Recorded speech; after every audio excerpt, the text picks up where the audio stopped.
Bien-aimé, vous avez déjà na Crispin de vie, émission à chaque dimanche. Tu comme Nathan Asuka, Nathan Omisarla Nyoso, Egole Kisama Namoto. Les Ali Bongo, Proverbe 30-30 en direct qui a Mongalema. Toyoka Ndemko Nabiso, Apôtre Iyoko.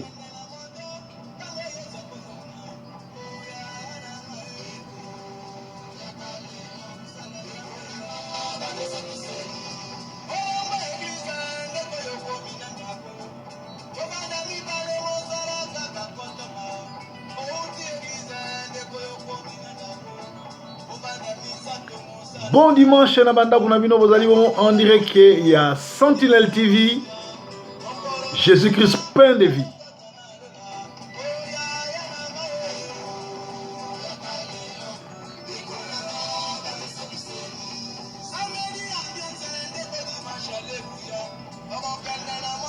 Ok, samedi ambiance, dimanche, au commissi Nzambe Koko na Okindo Sambela. Ok, na Lifelo.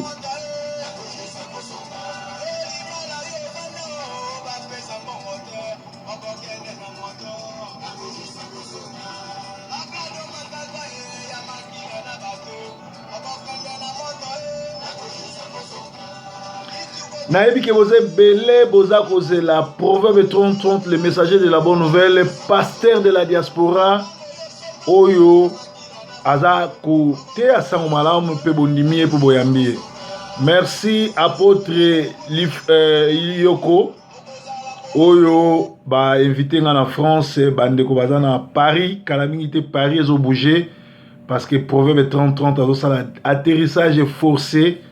Donc, prophète Akoum a invité na apôtre Iyoko. Kalamingité, je crois, et kozala na mois, il y a avril, tokozala na bino na Paris, beaucoup palpé puissance sa parole en Nzambe, bon mon avma différence yali entre muto sale la Nzambe na bato yo bazo sale la kumu Nzambe. Proverbe 30-30 Nzambe sale la raye. A différent na bato o bazo utiliser comme Nzambe. Alors, batebele ba benginga, batuni mes proverbes, tozo comprendre te, ozo sabiso église de réveil bandi, église de réveil bandi, expliquez biso dans nos églises de réveil zani. Bien aimé,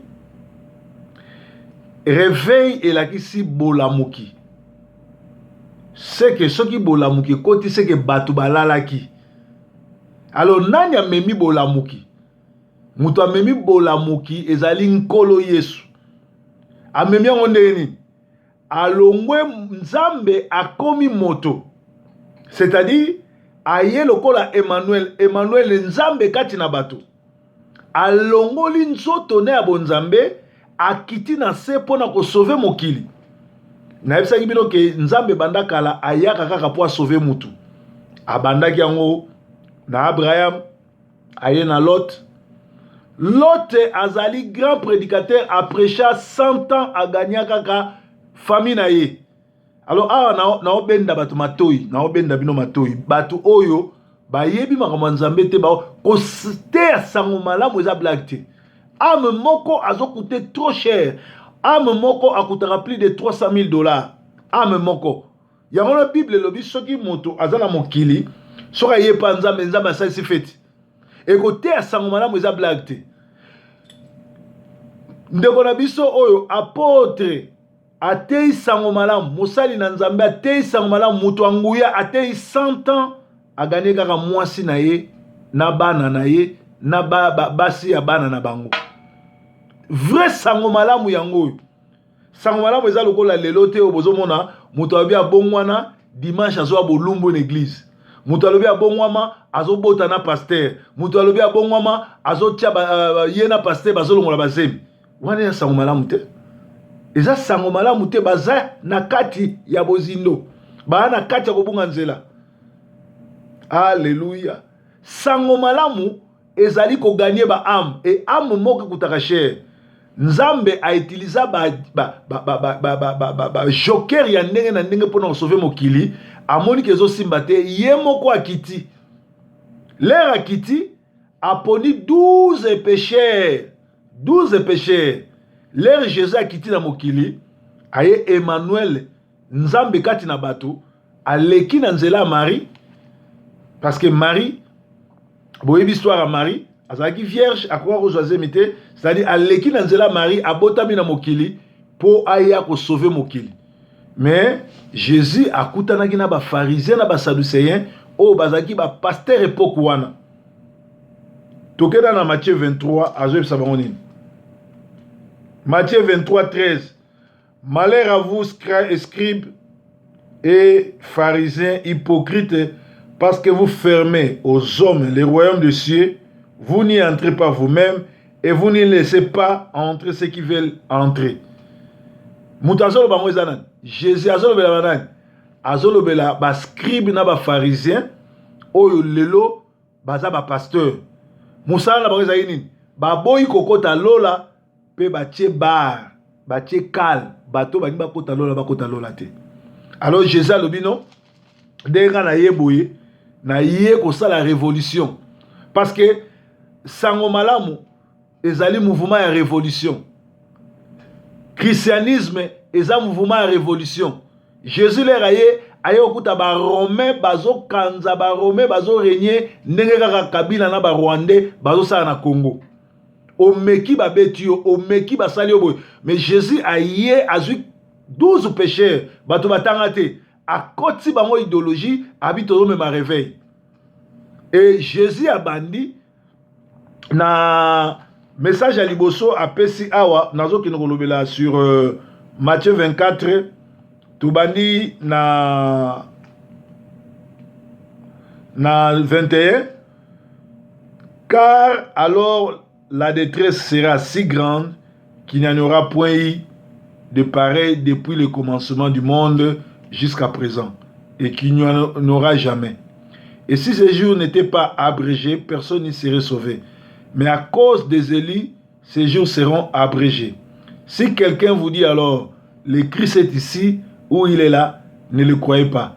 Car il s'élèvera de faux Christ et de faux prophètes. Ils feront de grandes prodiges et des miracles au point de séduire, s'il en était possible, les élus. Jésus a dit que aventurier wana baroya na kombo nanga, o baroya au côte sabolali, o baroya au côte sabaventure, baroya na ba faux prophétie, baroya na ba miracle. Lelo oyo bato ba lobela sous lola te, bato ba lobela sous sango malamu te, bato ba lobela sous ndenge bato ba ko pamba mate ko kangama na nzambe te, bato ba ko mo kotalisa bato kaka ko bota miracle tout. Ba miracle même ko bimisa bato magorodo, ko bimisa bato miselekete tout. Mais ba miracle oyo bazo sala eza miracle à soloté, eza miracle ba outi ko zo na monde des ténèbres. Car il s'élèvera de faux Christ et de faux prophètes. Faux Christ batia on a pluriel, en réalité Christ azana singulier, singulier ezali nani Jésus-Christ le vrai. Ce que comme Christ en pluriel, c'est-à-dire que eza ba faux Christ, ba faux ba pasteur, ba tout ya soloka. Tout ça n'est pas kangwango. Alors voici, je voulais annoncer d'avance. Si donc on vous dit, voici, il est là, il est ici, il est dans la chambre, ne le croyez pas. Car comme l'éclair part de l'Orient et se montre jusqu'à l'Occident, ainsi sera l'avènement du Fils de l'homme. En quelque lieu que vous soyez, à quelque lieu que soient les cadavres, là se rassemblent les vautours. À l'obéité, et si gagnons surtout, c'est-à-dire révélation il y a tant aux ali tozana tango oyo Satan a continué l'église pour alali sabato pongi na doctrine na lukuta mutumoka tuna inga question lobi vrai mariage ezanini mariage coutumier to mariage religieux na rotiko yebson de konanga na bible ezana mariage moko religieux zate. Vrai mariage ezali coutumier soki deux familles basangani bakopesa mbongo yango na mariage oyo nzamba tika. Alors ba oyo ba mema mariage religieux oyo boke osine mikanda tout ezali modernité naza contre ngo te mais eza na bible te. Eza pe malamu eza mabete mais eza na bible te. Alléluia. Donc réveil ezali changement. Réveil eza bolingo, réveil ezali nini, ezali réalité. Mutu akolo bate aza na réveil, azo bimana basi ya bato azo yiba azali mutu aza na réveil aza mutu atonda na nguya aza mutu atonda na parole de connaissance aza mutu ya respect aza mutu oyo azotosa mibeko aza mutu oyo azomona makambo liboso parce que tant nzambe so nzambe apesa esprit ya discernement des esprits okomi mutu mukwabo okomi mutu mususu ozomona même makanisi ya mutu ozotanga makanisi ya mutu nga nazaka so naza rempli de saint esprit otelemi liboso na nga na otanga makanisi na yo makambo ozoloba no bato ebele na ministère na nga tokutana na bango basi bapalpa yango omona na koti boye pa na koti esika na bi boza otanga nkombo na nga mpo ani oka bandimi pasteur oyebi ndeni donc soko oza rempli ya puissance ya saint esprit okoma ndenge wana alors jésus christ azwaki 12 pécheurs batanga te akoti bango idéologie batie trouble na Rome. Un vrai serviteur de Dieu amemaka trouble na ville. Zwa nani Élisée. Élisée a mis trouble à Kaba lobi yo zotia trouble. Élisée lobi ngana zotia trouble te yonde nanda kuna yo na Jézabel bozo memi banzambe ya Baal boye na bango aw. Et puis un grand messager o atamolaka na nzambe a défié ka monde de ténèbres. Po ba msu bazotuna obanga te boye na boye yo za ndenge nini ozoluka ba problème mosali na nzamba solo a défié ka monde de ténèbres po alonga bango. Soki ya lobi botiete menzamba bimisi. Botiete menzamba bimisi. Parole nzambe na parole nzambe ya Satan. Eli ayaki ko telemela ba die bal ba kendeki ti na Carmel toyeba nani azana nzambe. Bien-aimé, réveil ezali lokuta te, mutazana réveil akosaka te, mutazana réveil abangaka te, mutazana réveil a respectaka basi ya bato, a respectaka bana bato, ayibaka mutu mbongo te, alobaka vérité. A souci neza nini, bato bake na lola. Yesu alobi na bayeko nini, abi na pesi bino pouvoir. Même batieli bino poison. Même si nyoka sui bino, boko soa mate loko mote bokende, bokomisa mokili mobimba ba disciple nanga. Yesu atikolo bateke bokende bokomisa mokili mobimba tunanga ou bien tunanga kosakana bango ba fan club et tout ndenge komi lelo. Yesu alobi bokomisa disciple. Disciple vient du mot grec disciples, apprenti. Apprenti ya kozala société, ya kozala charlatan te, apprenti ya komema sango malamu. Et Yesu azobisa Timothée, Paul azobisa Timothée, souffre avec moi comme un bon soldat de Jésus-Christ. Et ça, un soldat mon côté, oyo akendaka na vie à soldat, a même na vie civile. Soldat za muta discipline, soldat za muta mibeko, soldat za muta lobi makila na ye ekowa pon école. Alors, mutu oyo azana réveil, akomaka souci nezali ko sauver ba âme. Mutu oyo azana réveil, abanga ke lokote. Mutu oyo azana réveil, azwaka Bible te ateka mateya, azwaka Bible te afutisa bana mike ba concert, azwaka Bible te abomela bato mabala, azwaka Bible te abebisa ba via bato, azwaka Bible te abana ko sakola bisakola koyesa bato ba teni ya kati ya lati, soki lelo muto ayebi soki lati pembe na se. Siko échanger vie na nani puisque yo moko yebi yango. L'air yo zako bimana ndako no yeba ko lataki nini. Alléluia. Yesu azwaka 12 pécheurs a timbisi bango, a changé bango esprit pour ba changer histoire, ba telemela Rome, ba changer idéologie. Ceux qui ba bengaka bato ba chrétien, ba bengaka bango ba chrétien pour bazaki bizale loko la Jésus. Yo loboza chrétien ozui suki okomisa ngo jaune. Suki bato ba kufa, OK église nzoto no solibanda, olobi oza chrétien. Bizale liwana yo monango et pas Marie, et pas Marie de Magdala, et pas ya Ruth, to et pas ya Esther. Omona bango balata ibom. Lelo oyo bato ebele baza na libanda a partir ko lata. Mutu soka pengwe okoyeba ye na elateli na ye. Bilamba nyonso tu bato bazosala ngo eza ba gay, ba PD tout et tout, mais tout est sanctifié par la parole.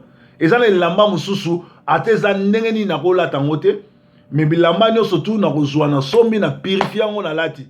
Alors bakoyeba mutu oyo ayebi nzambe na oyo ayebi nzambe te na elateli na ye. Soki yo lobi oyebi nzambe ozwa na église oza sexy, nzoto no ezomonana, c'est-à-dire oza na esprit ya kindumba na kati no foleka na délivrance.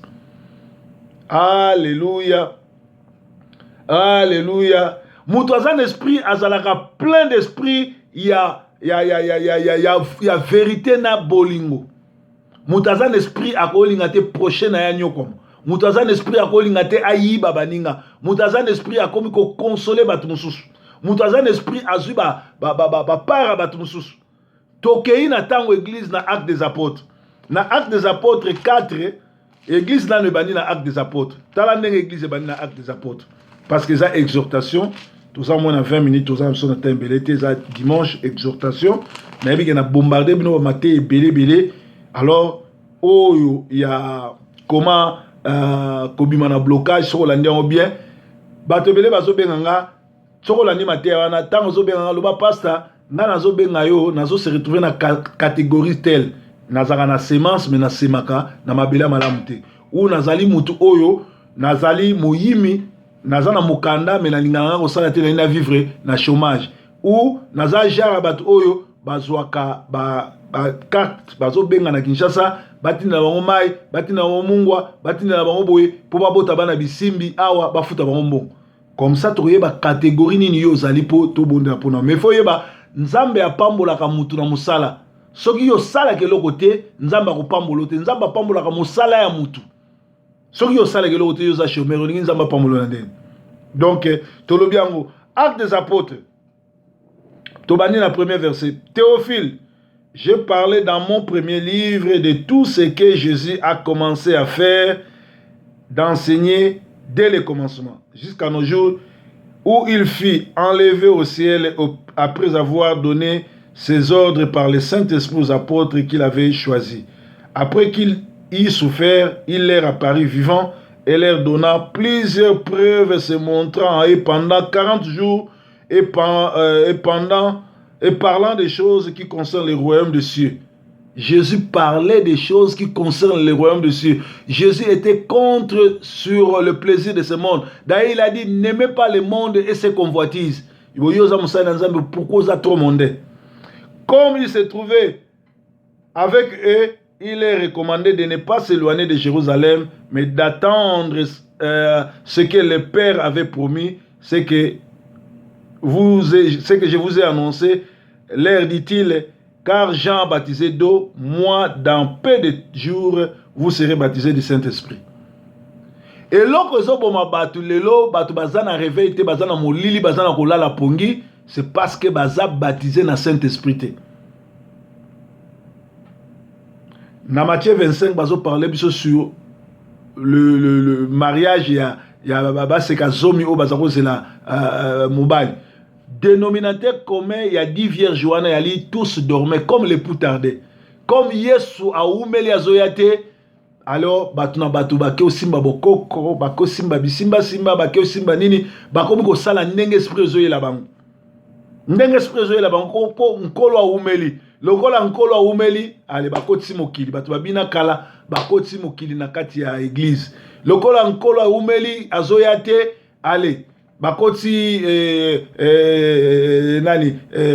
serpents de reins bakoti en église lokola umeli tout église ezalaki ya bantoma église ekomi ya mutu c'est grave yoza en église non ka batu mususu azana 52 église ya yemoko azana 30 église ya yemoko ana 40 église ya Nzambe et puis azana batu mususu bazo sala confusion ya koloba bobima na temple.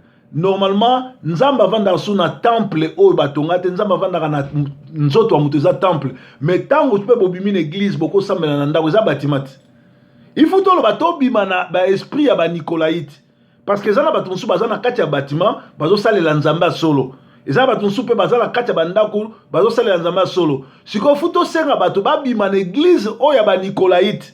Tolo bateke bato babima na église ba salle, ba église aboume parce que salle ba sala ngoni. Eza pona ba intempérie, malili, moi, mvula, bato bakoza libanda te. So boboyi na salle na ndako na bino peza bâtiment. Do boyeba ndenge ni kopesa message pas bana na Nzambe. Awa balobi bo, mais vous recevrez une puissance. Acte des apôtres 1:8 balobi, vous recevrez une puissance, le Saint-Esprit survenant sur vous et vous serez mes témoins à Jérusalem, dans toute la Judée et dans la Samarie et jusqu'aux extrémités de la terre. Oh, on a expliqué mon comme source. Ce qui est dans Actes des apôtres 4. Donc, apôtre bakoka ko bima libanda te aussi longtemps esprit ekomaki te mukolo esprit eyaki nde mukolo église ebandaki bamoni bato batanga te bakomi koloba balanga étranger et puis ezala bato mosusu lelo balobaka parlant langue soki ozosambela yo moko loba parlant langue soki oza na kati église ozo parlant langue interprète ya te bible elobi kanga monoko lelo parlant langue ekoma baventure na baventure moto awuti osala ekobo moto aza ndoki azo parlant langue aoparlant langue ndeni eza ya lokuta baapôtre bazalaki Saint-Esprit ye après babimi bakei parce que bazalaki baptisé à puissance à Saint-Esprit. Toke siko na acte des apôtres 4 bazo bani acte des apôtres 4 32 ezoloba tobani na 12 il y a de salut en aucun autre nom car sous le ciel aucun autre nom qui a été donné parmi les hommes par laquelle nous devons être sauvés. Likolo na se eza na kombo mosuta par kombo ya Yesu à sauver. Donc pour comment sauver, il faut yamba Jésus-Christ comme Seigneur et Sauveur. Soki nano yambi Jésus-Christ comme Seigneur et Sauveur te, ato memi mbongo nyoso ya na ndako na église, ato kola na se makola pasteur, oza sauver te. Et soko okufi, okena li fe. Ata okosi ba témoignage, ato ba monyo soki nene na lolo sali soki mariage soki nene, le couteau oza na li fe. To qu'est-ce qu'on attendait? La multitude de ceux qui avaient crié n'était qu'un cœur et qu'une âme. Nul ne disait que ces biens lui appartenaient en propre, mais tous étaient communs entre eux. Mutuaza na réveil a kozala motema moko na batu nyonso bazana ye. Akolo bateke église eza ye, akolo bateke mbonga mabozi eza ye, ezali ya batu nyonso tu bazali na cœur moko. Mais tous étaient communs entre eux. Mais batu oyo bazala kolala, église ekomi ya mukuna, église ekomi ya mulombo, église ekomi ya mutusongolo. Sorry. Bolimis. Église ekomi ya mutusongolo. Balobi la multitude de ceux qui avaient cru tant église bandaka, bazalaka en commun. Bon lelo expliquer nga ndenge nini yo olobi okenda église ya mangembo mokonzi nango soupe. Donc, soupe à ça l'église. Entre-temps, soupe boyebi ke aza mwana nganga. Oh, tokenda l'église, mukolo nango ntokala. Entre-temps, ntokala mwana ngunza. Oh, tokenda l'église, mukolo nango Koutino. Entre-temps, Koutino aza mwana franc-maçon. Asa la franc-maçonnerie. Oh, église tokenda entre-temps, boyebi ke mukuna azalaka koteka mafuta, azalaka na ye boxer akala, ayebi makambo nzambe ta yebi koteya te. Oh, tokenda l'église à kimbangisme. Entre-temps, boyebi que papa kimbango asalelaki nzamba solo, atika jamais église kimbangiste, atika église Kintwadi, église de Christ au Congo, Kintwadi. Mutu Alexandria bazala simanaye. Balobi la multitude de ceux qui avaient écrit était qu'un. Ils vivaient en commun. Mais le comment église et comme il y a Mutu Songolo, il y a passé Salomon, il y a passé Didier, il y a passé Songolo. Ce qui église est à Nzambe, il faut tous les 5 ministères ça là. Na 4 5 ministères Ephésiens 4 11 lobby tous en a apôtres tous en a docteurs tous en a enseignants tous en a évangélistes et tous en a pasteurs sikoyo église et comme ko boiter pour nini ozaka na pasteur azana motombo ki abi oté kaka yem tater à chaque dimanche évangéliste ayaka wana te apôtre alekaraté docteur azarate prophète azarate et ba misu mona ba bongisa mama moko ndoki ba pesi ya ba no prophétiser mama lokuta c'est-à-dire bozana réveil te bato bazana réveil ezali mouvement ya révolution ezali mouvement ya koluka lola ezali mouvement ya ko changer makambo ya ko telemela makambo mabe mutu azana réveil a oka sonité soki ozo mama ba ebisa yo telematika makambo ozo saleza boete bien aimé lelo na ngana sabino église de réveil eza mouvement ya révolution eza mouvement oyo longola bato na pongi na boumbu po bazala baumbu ya ba pasteur te ya bato te mais bazala baumbu nzambe parce que nzamba tinda biso tozala banani ba disciple na ye na lingi jamais mutu azala na mona bato nsusu bato tout bazo bien au proverbe tolela yo tozali ba yo toza ba fan na yo non ndeko nanga zala fanatique na église te zala fanatique na musique na bali mais vous êtes fanatique d'église. Si vous êtes fanatique, il y a pasteur, même il y a un ok lola. Parce que vous êtes fanatique à Moutouté, vous êtes fanatique à Jésus. Alors, le lot est exhortation, ya kolobela bino sur miziki ya kolobela bino sur makambu ya réveil. Église de réveil, mutu azana bolamuki, aza mutu asololaka na molimo. Mutu azana bolamuki, mutu amonaka makambu. Mutu asololaka azana bolamuki, amona makambu lokola Lot, lokola Noé.